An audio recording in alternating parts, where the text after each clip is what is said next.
పిఠాపురం నియోజకవర్గానికి వస్తే మీరు ఎంతైతే ఉధృతంగా ప్రజల్లో ప్రచారానికి వెళ్తున్నారో అంతే ఉధృతంగా పవన్ కళ్యాణ్ గారు కూడా వెళ్తున్నారు. ఓట్లు అడగడం లేదు, అర్థిస్తున్నాను అన్నారు. ముందు వాళ్ళ మీద వాళ్ళకి నమ్మకం ఉండాలి, వాళ్ళ పార్టీ మీద వాళ్ళకి నమ్మకం ఉండాలి, వాళ్ళ లీడర్షిప్ మీద వాళ్ళ నమ్మకం ఉండాలి. ఎస్, నాకుంది.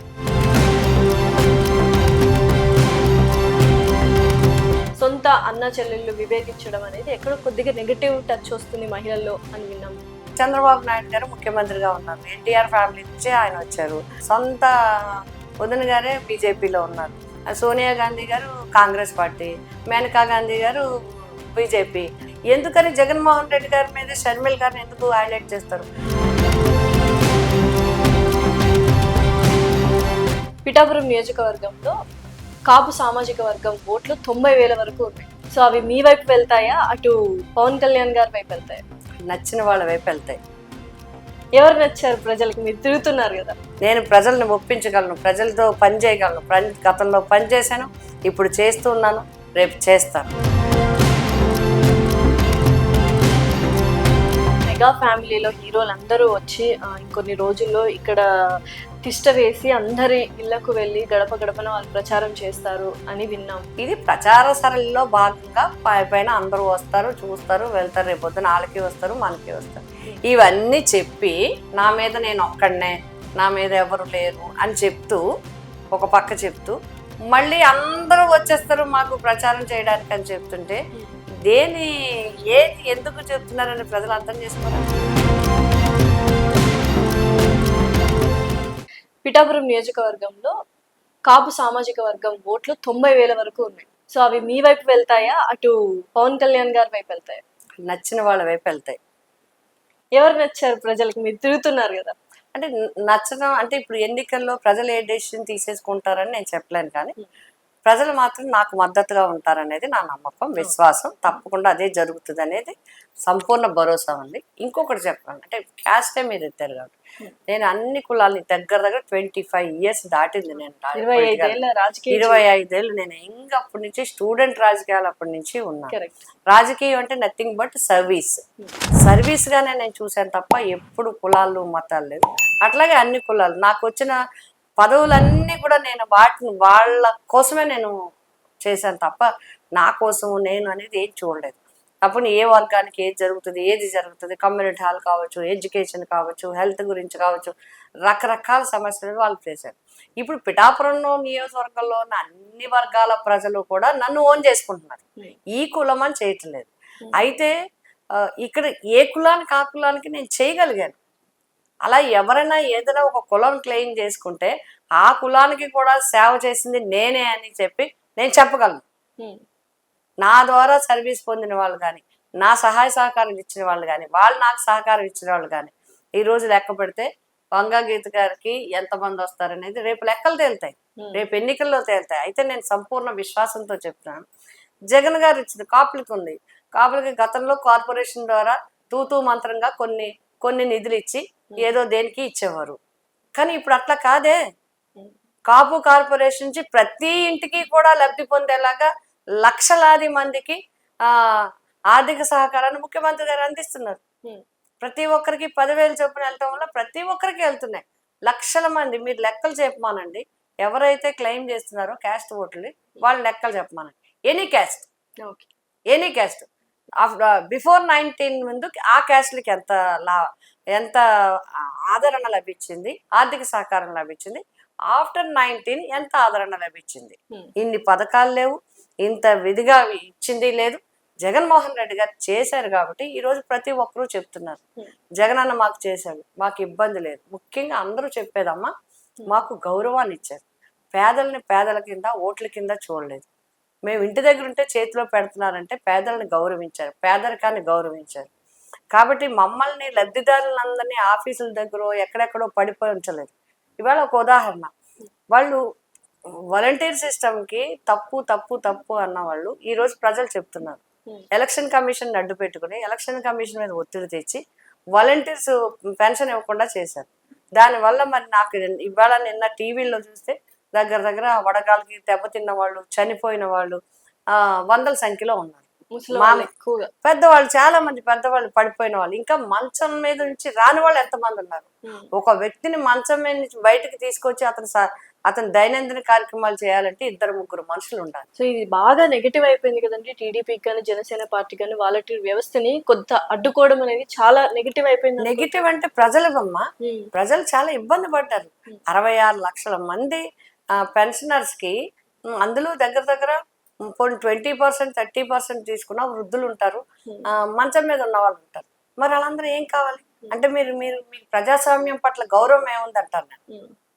అంతే, ప్రజాస్వామ్యం పట్ల గౌరవం ఉంటే పేద ప్రజలకు ఉన్నది తీయించుతారా సౌకర్యం? పెంచుతారా? పెంచుతారు. ఏమండి ఎండలు ఎక్కువగా ఉన్నాయి, మీరు ఇలా చేయండి అలా చేయండి అని చెప్తారు. బట్ వాళ్ళు ఏం చేశారు, మంచి ఎండాకాలంలో ఇంటికి పట్టుకొని ఇచ్చే సౌకర్యాన్ని తీసేశారు. ఇప్పుడు మళ్ళీ కొత్తగా అందుకు ప్రజాస్వామ్యం పట్ల వాళ్ళకి విశ్వాసం లేదు. ప్రజల సంక్షేమం చూసేది, ప్రజల బాగోగులు చూసేది, మానవతా దృక్పథం చూసేది జగన్ గారు. మరి ఇప్పుడు మళ్ళీ వాళ్ళు టీడీపీ పార్టీ వాళ్ళు వాలంటీర్ వ్యవస్థను కంటిన్యూ చేస్తామని చెప్తున్నారు. అదే చెప్తున్నాను.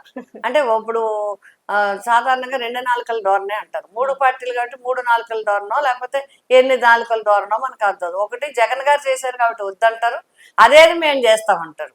అంటే దాన్ని బట్టి ఏమవుతుంది, ప్రజలకు అర్థం కాదా ఏం మాట్లాడుతున్నారు, ఏం చేస్తున్నారు అనేది అర్థం అవుతుందా?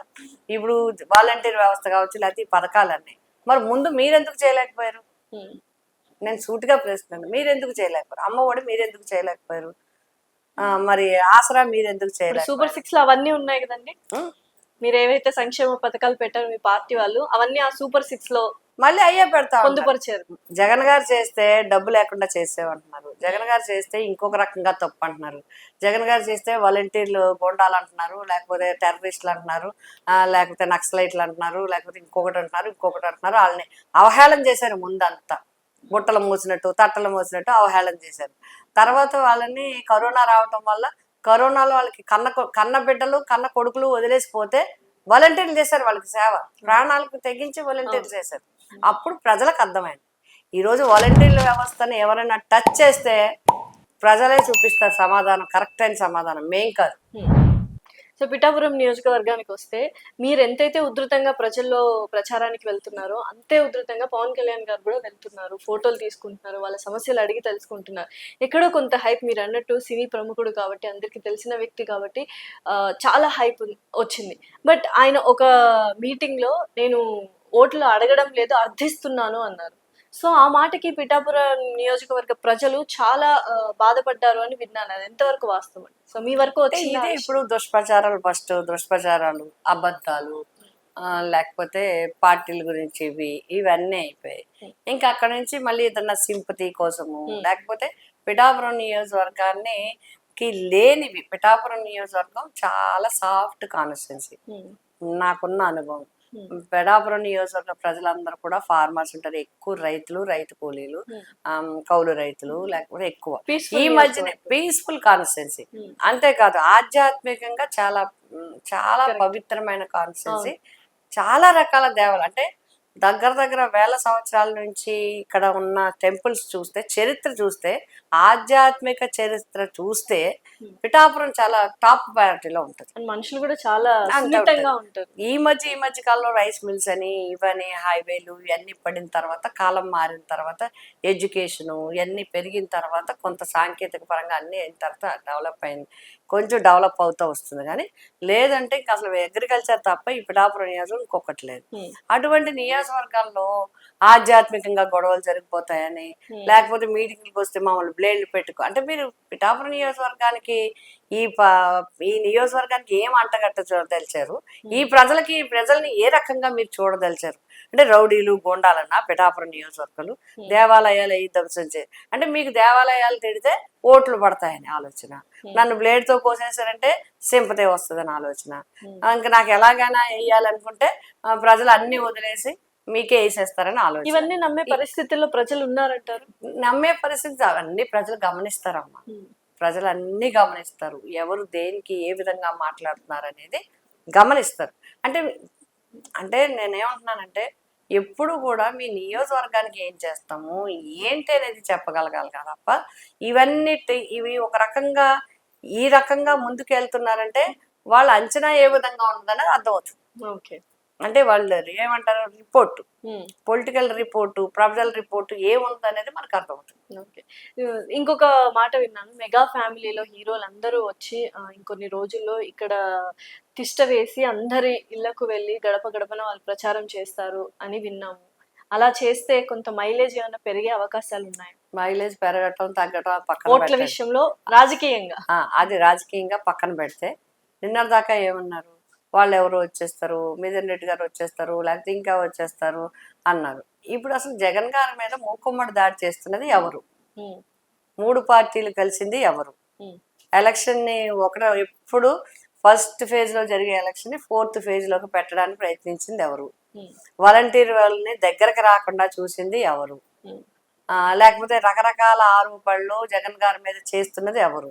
జగన్ గారి క్యాండిడేట్స్ అయినా మా అందరి మీద రకరకాల కన్ఫ్యూజన్ వచ్చే విధంగా, అనుమానాలు వచ్చే విధంగా ప్రచారం చేస్తున్నది ఎవరు? ఇక్కడ దాడులు జరిగిపోతున్నాయి, మా మీద ఇలా జరుగుతున్నాయి, ఇక్కడ అదే అవుతుంది, లేని అంటగట్టడానికి చూస్తున్నది ఎవరు? మండలానికి ఒకళ్ళు వచ్చేస్తారు అన్నది ఎవరు? రాలేదు, ఎవరు చేయలేదు. ఇది ప్రచార సరళిలో భాగంగా పైన అందరూ వస్తారు, చూస్తారు, వెళ్తారు, రేపొద్దున వాళ్ళకి వస్తారు, మనకి వస్తారు. ఇవన్నీ చెప్పి నా మీద నేను ఒక్కడనే, నా మీద ఎవరు లేరు అని చెప్తూ, ఒక పక్క చెప్తూ మళ్ళీ అందరూ వచ్చేస్తారు మాకు ప్రచారం చేయడానికి అని చెప్తుంటే ఏది ఎందుకు చెప్తున్నారని ప్రజలు అర్థం చేసుకోరా? ఇవాళ మొట్టమొదటిసారిగా వంగా గీత గారు పవన్ కళ్యాణ్ విమర్శించడం చూశాను. ఇది విమర్శ కాదమ్మా, వివరణ ఇస్తున్నాను. అదే నేను ఎప్పుడు విమర్శించను, వ్యక్తిగతంగా ఎవరిని విమర్శించను. అంటే మీరే చెప్పారు వాళ్ళందరూ వచ్చేస్తారు నా మీద ఒంటరిగా దాడి చేసేస్తారన్నారు. ఇప్పుడు ఫ్యామిలీ మెంబర్స్ వస్తారని మీరు చెప్తున్నారు. వస్తారా లేదా, అది నిజమా కాదా, లేకపోతే న్యూసా, లేకపోతే ఏదో సర్క్యులేట్ చేస్తున్నారో ఐ డోంట్ నో.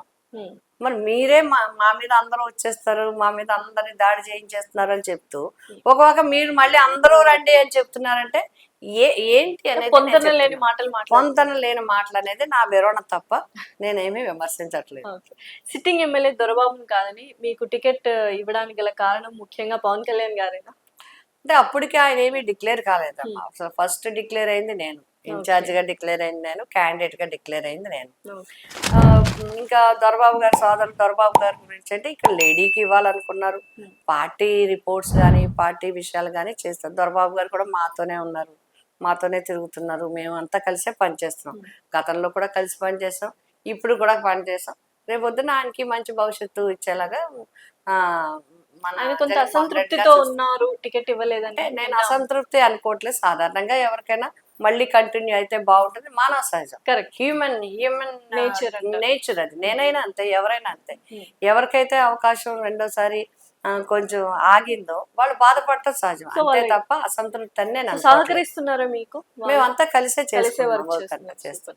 మరి టీడీపీ లీడర్ వర్మ గారు ఎందుకని భారీగా వసూలు చేస్తారు వంగా గీత గారు అని ఆరోపణ చేశారు. ఇంకేం చేయలేక, ఎటువంటి కౌంటర్ ఇస్తారు వాళ్ళు? ఇంకేం చేయలేక 100% అబద్ధం, ఇది దుష్ప్రచారం, అది తప్ప ఇంకేం కాదు. వంగా గీత అంటే ఏంటో అందరికీ తెలుసు, బట్ పిఠాపురం నియోజకవర్గ ప్రజలకి బాగా తెలుసు. మేం చేసిన టైంలో ఏ విధంగా అక్కడ పరిపాలన జరిగింది, ఏ విధంగా ఇంపార్టెన్స్ వచ్చింది, ఏ విధంగా అని తెలుసు. మిగతా వాళ్ళు పరిపాలన చేసినప్పుడు ఏం జరిగింది అనేది అందరికీ తెలుసు. అంటే పబ్లిక్ నిర్ణయిస్తారు.